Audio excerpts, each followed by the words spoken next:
Bueno, está en línea el doctor Javier de la Torre. El doctor de la Torre es abogado. Él representa a una de las personas que fueron encartadas al respecto de lo que se conoció aquí en Mar del Plata como el tema de la causa de la Liga de Remates. Un tema que, bueno, que impactó muchísimo. La cuestión de la Liga de Remates es un tema sobre el cual en este medio, la 99.9 y Noticias y Protagonistas, en los pasados años hablamos del tema, desarrollamos el tema, escribimos sobre el tema. Quisiera recordar para la audiencia que cuando se produjo este hecho, yo hice una entrevista con el señor Doncini, a la sazón en ese momento presidente del Colegio de Martilleros, luego con el fiscal actuante, el fiscal Pellegrinelli. En el caso del señor Doncini, le preguntaba básicamente, muy bien, fenómeno, están todas estas personas que hacían todo esto, perfecto, claro, genial. Va, de genial no tenía nada. Digo, ¿y qué pasa con el martillero? ¿Y qué pasa con el colegio? ¿Y qué pasa con los jueces? ¿No? Porque todos esos algo tenían que ver. Eso por un lado. Cuando le pregunté al fiscal Pellegrinelli, bueno, muy bien, ¿y qué pasa con los actores judiciales de cada remate? ¿Qué pasa con el juez? ¿Qué pasa con el secretario? ¿Cómo pudo pasar todo esto? Porque el mandante, el responsable, el que tiene el poder sobre el individuo y sus bienes, es el actuario judicial. El resto es una cosa que se armó por afuera. Bueno, parte de todo esto son interrogantes, pero el doctor de la Torre nos va a contar una historia tremenda de alguien que fue encartado como jefe de organización y banda y de una situación que afecta directamente al fiscal Pellegrinelli. Javier, buen día, ¿cómo le va? Buen día, Jacobo. Muy bien, acá esperando su llamada, pero bueno, acá estamos conectados. Escuché su resumen, muy claro como siempre. Sí, es un tema que hace más de 2 años yo estoy en la defensa de Monteros y de su mujer Lamas, donde en una causa donde hay más de 20 personas que están imputadas, investigadas, y siempre yo también me pregunté lo mismo, o sea, si se investiga a los que de alguna manera hacían las operaciones inmobiliarias en las subastas, y esta subasta era, son subastas judiciales, donde la persona que uno va a un remate es como si fuera el despacho de juez, porque antes hacían el despacho de juez, es, hay un juez, en este caso un delegado del juez, que es el martillero, hay una policía que interviene, y de alguna manera en un remate se cometían delitos, lo que se investiga es eso, ¿no? Una asociación ilícita por delitos cometidos en subastas judiciales. Si se cometía algún tipo de delito, ¿por qué no intervenían los funcionarios que estaban ahí presentes? O en su caso, se decretaban nulidades sobre las subastas que han sido investigadas. Y en tal caso, si se investiga esta situación particular, ¿por qué no se imputa o por lo menos se los trae al proceso a los jueces, a los martilleros? Como testigos son los martilleros y los jueces ni siquiera fueron preguntados al respecto. Entonces, esta situación estamos luchando desde el principio con el señor Monteros, mi cliente, en formular manifestaciones, aclarar su situación, que él era una persona que se presentaba en la subasta y adquiría bienes, ¿no? Como cualquier otra persona que estaba autorizada, cualquier persona se presentaba, podía llegar a adquirir bien por sí o a través, en comisión de otro, adquirir los bienes, pero con la seguridad que es la mejor compra que uno puede realizar, mejor que compra de un inmueble en un escribano, pues existe el control jurisdiccional, ¿no? La limpieza, verificación que exige una subasta judicial. Entonces, con esa tranquilidad se adquirían los bienes que se adquirieron, sea para sí o para terceros, y con el pensamiento que no se cometía ninguna infracción o irregularidad. Si se hacía algo que no correspondía judicialmente, existía el control judicial en el acto o a posteriori que podría llegar a subsanar dicha irregularidad. No existieron delitos, no existieron irregularidades, eh, es una situación bastante grave. Bueno, estamos luchando con todo esto, hemos pedido varias veces declarar, hasta que se pudo declarar, se prestaron las manifestaciones con el ofrecimiento de prueba, nunca se llamaron a los testigos que se ofrecieron, nunca se produjo la prueba que se propuso, un estado de indefensión total que en definitiva se va a ser subsanada en el juicio oral, que va a ser de acá a 2 años, 3 años, porque sinceramente va a ser un juicio oral con bastantes personas que van a intervenir. Esta defensa, por supuesto, ha citado a los jueces, ha citado a todos los martilleros, que esperemos que sea por vía oficio, exhorto, que de alguna manera sean escuchados y por qué, si existió algún tipo de irregularidad, no se intervino en el momento. Bueno, eso va a ser en el juicio oral. Pero no solamente mi cliente ha sufrido las consecuencias que tiene una persona que tiene un juicio en contra de esta magnitud, ¿no? Y más que lo consideran jefe, o sea, no solamente no existió asociación ilícita, sino mucho menos que él sea jefe, que haya impartido órdenes a quién y de qué. O sea, algo que se va a aclarar en el juicio oral que va a haber. Pero bueno, esto no fue todo, porque al momento que le allanaron su domicilio y su comercio, él tiene un geriátrico, se secuestró documentación, también se secuestraron documentos, se secuestraron elementos, se secuestraron alhajas y se secuestró dinero, pesos y dólares. Alhajas que pertenecían inclusive a los abuelitos que estaban en el geriátrico. Se empezó a revisar esta situación y la plata que se secuestró no solamente no correspondía con la plata que había en el geriátrico, sino que en el procedimiento que se hizo con control, porque había gente de la fiscalía, no se hizo un inventario de las cosas, se ponían en bolsas, después sin la presencia del testigo civil y sin la presencia de los imputados se procedió de alguna manera a contarla y terminó faltando bastantes pesos, cerca de 1.000.000 de pesos a mi cliente y más de $2.000 a mi cliente. Por si esto fuera poco, en su momento se acreditó que tanto el patrimonio de mi cliente como el dinero secuestrado y demás elementos tenían origen lícito. Se probó todo esto y gracias a una gestión que hizo esta defensa en la Fiscalía General, a través de la Fiscalía General se le procedió a la devolución de varios elementos. Se pidió la restitución del dinero y se ordenó la restitución del dinero. Todo bien. Cuando se tenía que proceder a restituir el dinero, el colaborador del doctor Pellegrinelli, el señor Abete, lo pide a través de oficio al banco y el banco le dice que hay 0 pesos, 0 dólares en las cuentas judiciales que tiene la fiscalía. Entonces no se entendía qué pasaba. Siguió revisando el señor Abete y encuentra que estaban en un plazo fijo tanto los dólares como los pesos a nombre del titular de la fiscalía, el doctor Pellegrinelli. Todo esto llevó a que haya una demora, porque la demora que conllevó investigar que así pasaba, que estaban en una cuenta que no era la cuenta de depósito en ahorro, sino en un depósito a plazo fijo, a nombre del doctor Pellegrinelli, del titular de la fiscalía, sino que había que esperar que venza el plazo fijo. Se esperó todo eso y le devolvieron a mi cliente el dinero que según ellos fue secuestrado, que era con el faltante de los dólares y el faltante de los pesos, sin los intereses. O sea, el fiscal lo que tiene es que devolver el capital con los intereses, son reglas básicas del depósito, leer un poco el Código Civil nos lleva a entender eso. Bueno, no se hizo. ¿Qué hacemos? Pero quiero, perdóneme, pero le escucho. ¿Cómo es que el fiscal hace, eso no lo tiene que hacer el juzgado? ¿Cómo la fiscalía vaya a su plazo fijo con la plata de un secuestro que además no contó debida ni apropiadamente, siempre según su relato? Bueno, le cuento, Jacobo, parte de la denuncia es eso, o sea, y mi cliente hubiera dicho, hasta que se discuta si es de origen lícito o ilícito, déjenle un plazo fijo, existe la venia del propietario, eso viene porque no fueron decomisados. O si no se pide la venia judicial, no existió ni lo uno ni lo otro. El fiscal, per se, por eso se lo denunció también por abuso de autoridad, malversación de caudales públicos e incumplimiento de deberes de funcionarios públicos. Malversó caudales públicos porque le dio un fin distinto al que estaba, o sea, él tendría que haber depositado en la cuenta que existía ya a nombre de la fiscalía y no, hizo otra como un plazo fijo a nombre del titular de la fiscalía, Alejandro Pellegrinelli. Por si esto fuera poco, no correspondía con los motos secuestrados, y por si esto fuera poco también, no devolvió los intereses. Todo esto nos llevó a pensar, ¿qué hacemos?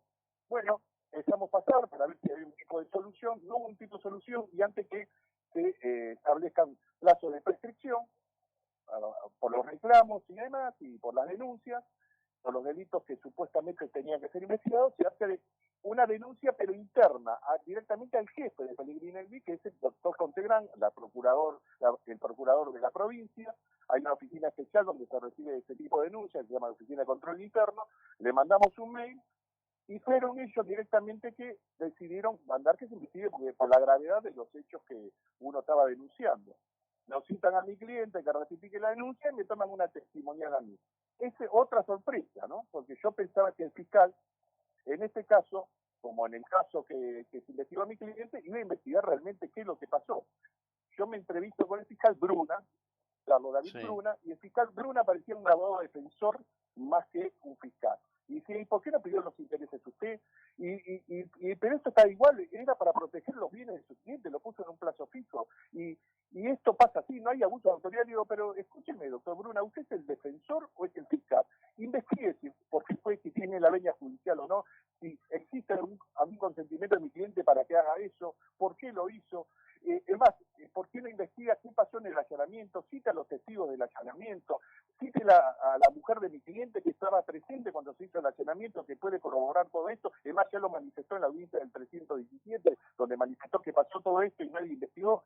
Y nada, no hizo nada. Lo que hizo es desestimar in limine casi la denuncia. Por eso ahora se procede a pedir la revisión por Fiscalía General, que esperemos que imparta un poco de justicia distinta a lo que está haciendo toda esta comunidad judicial, donde se protege fiscal con fiscal, y que la Fiscalía General, que es el jefe directo de ellos, por lo menos a un ciudadano común como es mi cliente y a este defensor de más de 30 años que está en el fuero penal, por lo menos se investigue si hubo un delito o no, a criterio de esta parte sí, y que después se haya una resolución, no que se desestime per se y elimine un tipo de investigación, porque si no, en definitiva, a mi cliente se lo deja en estado de indefensión en la causa que se investiga, y después cuando le cometen esta aberración, esta infracción, este delito supuesto respecto a su bien, ni siquiera se pretende investigar. O sea, es una casa de brujas total.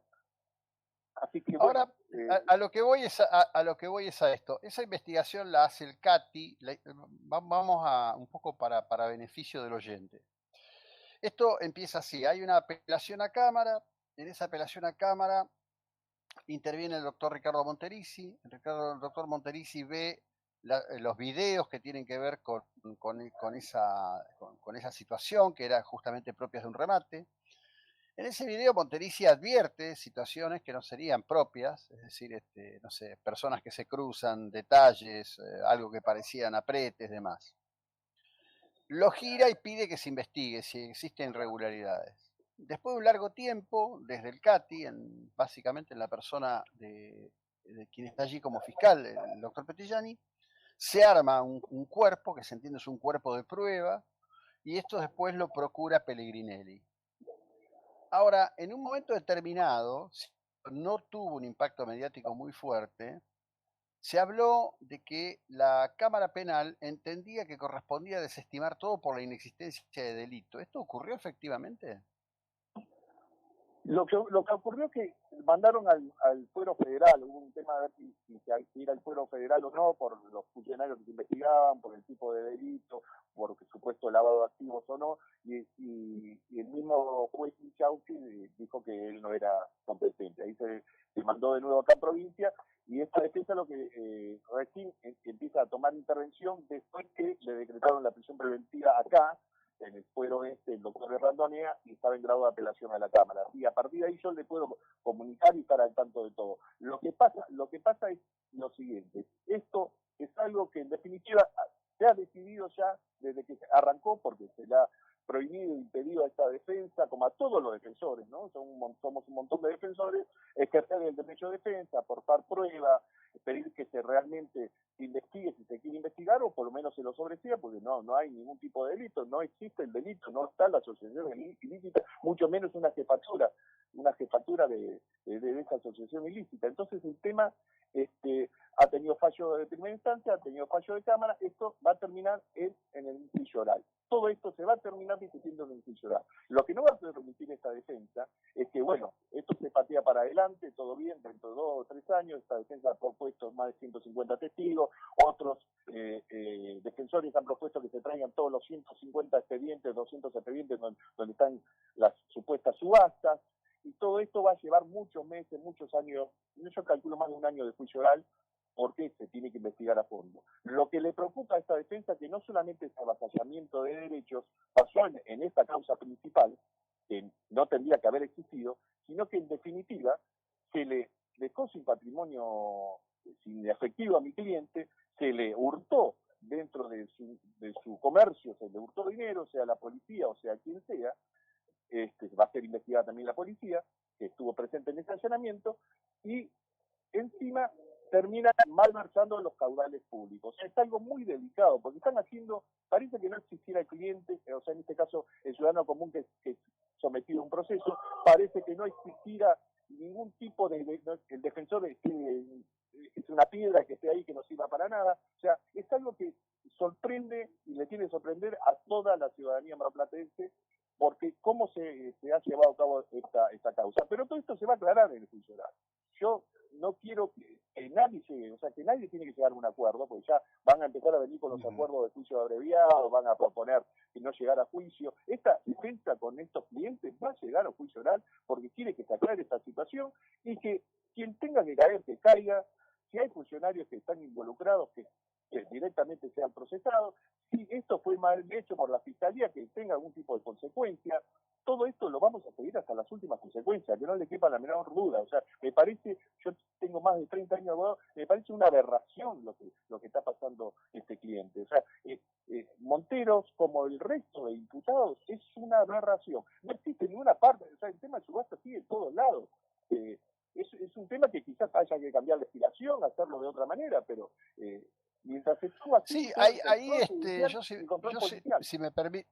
si me permite, como sí, es horrible. Yo acá tendría que tener un locutor, una locutora que haga una cita, pero la tengo que hacer yo porque no lo sí, tengo. no hay problema. Mire, soy el único periodista desocupado de esto en Mar del Plata. El sistema de subastas está mal. Se termina subastando en muchos de los casos por debajo de los valores de la deuda.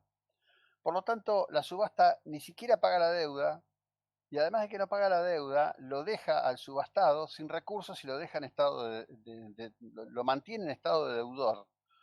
Ha habido una estructura que ha hecho un desapoderamiento, pero además, y yo a mí no me tiembla el verbo, acá hay muchos funcionarios judiciales que viven en casas que fueron obtenidas en remate, lo cual debería estar estricta, total, absoluta y completamente prohibido.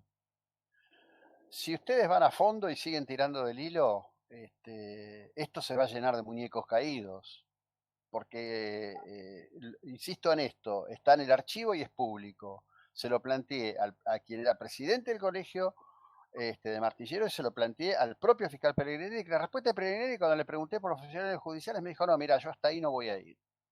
Como diciendo, esto tiene un techo, la vamos a cortar acá. Y lo de Bruna, la verdad que lo lamento, pero no me extraña. Bruna tiene una denuncia que él reconoció en esta estación de radio desde el mes de diciembre del año próximo pasado, de funcionarios policiales que denuncian lo que está ocurriendo con el choreo fenomenal que hay de recursos públicos en la policía de la provincia de Buenos Aires, y la causa está ahí sin nada, o sea que no me extraña en lo más mínimo. Lamentable y tristemente digo todo esto. Bueno, y dígame, ¿existe la posibilidad de pedir juicio por jurados en este caso? Ya estamos ya en una situación que no se ha pedido juicio por jurado, hemos decidido que sean los jueces técnicos, pero hubiera sido una posibilidad. Lo que pasa es que somos varios defensores, varios imputados, y lo que dijo usted recién, que quien tenga que caer, que caiga. Y sí, esta defensa sabe que hay jueces involucrados y van a surgir del mismo juicio oral, va a surgir nombres, van a surgir apellidos y van a tener que ser investigados, y usted va a ser una de las personas que va a ser informada, por lo menos por esta parte del desarrollo de cada una de las audiencias y qué va a surgir de cada una, porque esto tiene que ir hasta el fondo, no quedarse solamente las personas que iban a comprar cuando había un juez que tenía que controlar eso, y si de alguna manera no controlaba porque se beneficiaba por lo que usted me dijo y que realmente va a surgir del debate oral, sinceramente va a tener que ser procesado él también. O ellos bueno, también, porque para mí son más de uno. Bien. Javier, gracias, que tenga usted un buen día. Gracias por su tiempo y la ilustración de este tema, muy amable. A sus órdenes, Jacobo. Salud. Bueno, el doctor Javier de la Torre, estamos hablando de este tema, estamos